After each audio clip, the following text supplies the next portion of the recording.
do we want to talk a little bit about some of the conditions that need to be in place as we go from, ad hoc to tactical, tactical to integrated? Perfect. That was my next question. So what are the Mind activities? What are the activities you have to do to get from one level to the next? I'd love to hear from the audience, but maybe you guys kick us off. Maybe it's within the same org that you guys joined, or it's between companies.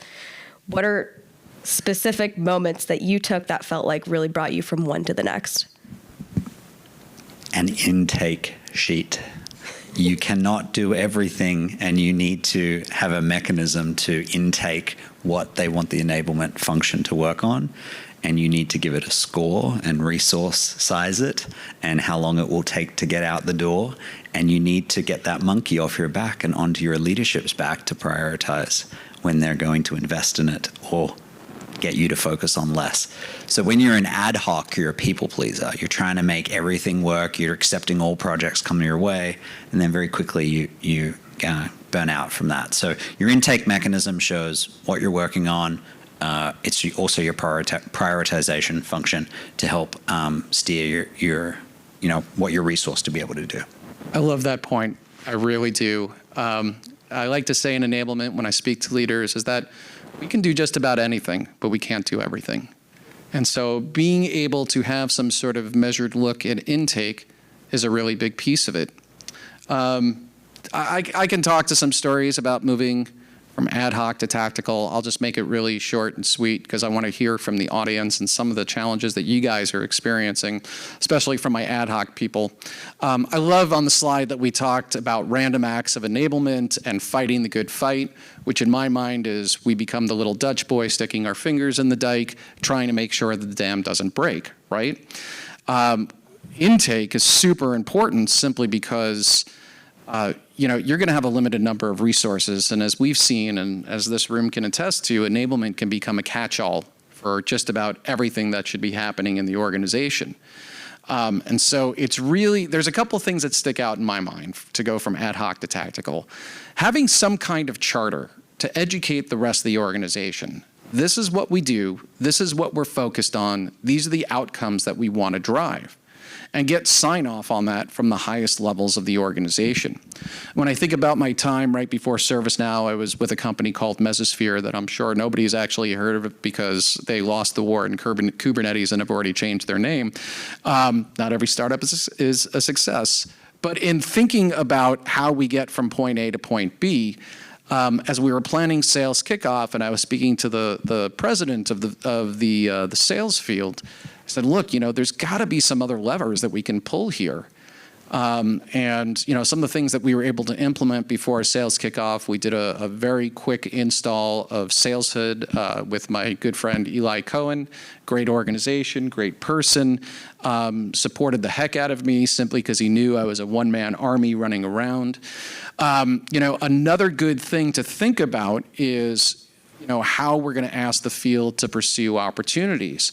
So having something formalized, even if it's simple as, medic or medpic, all the way up to command of the message. When I think of moving along that line in Mesosphere, it was really important to set the charter, set the tone, have different modalities that we could produce for the field and pull those levers. We had a big kickoff of the SalesHood tool at sales kickoff, and which was very successful, and then a big kickoff of command of the message, which I'm going to rank as slightly less successful. But I'm going to stop right there because I know my colleagues have lots of stories, and I'm sure you guys have lots of stories. So the way I think about this and how I've been able to move between them is very different than you two. I had to go on maternity leave to move from ad hoc to tactical because then they needed to hire people. So that is how Colleen over there joined Unity. But truly, when you don't have executive leadership bought in, it's really difficult to move from ad hoc to tactical. And that is a very true story. We didn't have additional headcount till I went out. And then we were able to move into the tactical, obviously doing ad hoc as well. But I think what's different at GEM is that from day one, my VP and our former COO were very bought into enablement. They brought me and our head of PMM in on the same day. So it showed that we're equal partners. Both functions are important and need to work together. So I think, sometimes you just have to do a compelling event. I'll add one. I think we spoke a lot about ad hoc to tactical, from tactical to integrated business acumen. And it's something it comes with years of experience. It's something I learned a lot by trial and error. If your company's public and you don't listen to earnings calls, strongly recommend you listen to earnings calls. It's a freebie. You don't even need to have trust with your leadership team. They're free. You can just go and dial in, and it helps you understand how the business is making money or not making money. And then you can start to craft your messaging around your initiatives aligned to the board level objectives. And that really helps change the game from then thinking, oh, this is this nice to have kind of team that I use occasionally, to, ooh, I like that. Let's do more of that. So that's definitely one. And it's not, not just earnings calls. Like if you're not in and this is not bad, by the way, because it takes time. If you're not in the sales leadership team meeting on a weekly or a monthly or a quarterly basis, you probably haven't earned that trust yet, but you got to find a way to earn that trust to get in that room, because so much of the quarterly and annual business targets are mentioned there, and it's your opportunity to show your expertise there in those sessions. Or forecast calls is another one. So those are just two mechanisms or techniques that I would think about: tactical to integrated.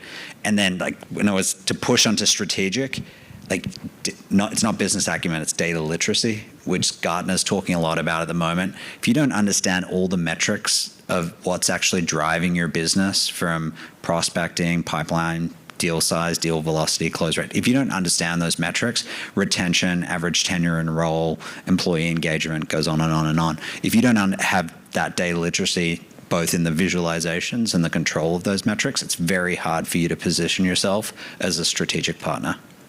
So you mentioned something really interesting, and I absolutely agree on data strategy. And a lot of what you're talking about is descriptive, right? It's the measurement of what has happened, and it doesn't even get into the why it has happened and what can we predict will happen. I'm not going to go off on a tangent of analytics. But when you're talking about earning the right, okay, yep, listen to your earnings calls.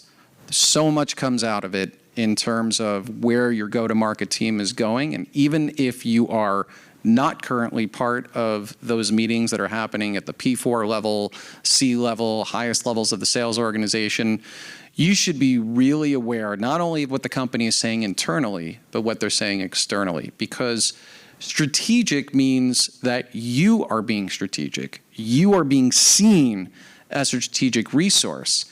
And as we well know, that is a right that is earned.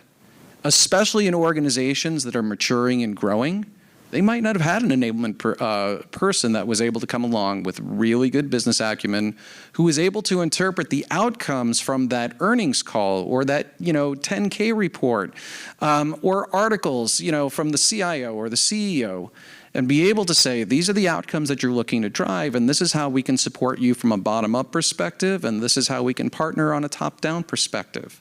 It really changes the conversation, and it really changes how you're viewed.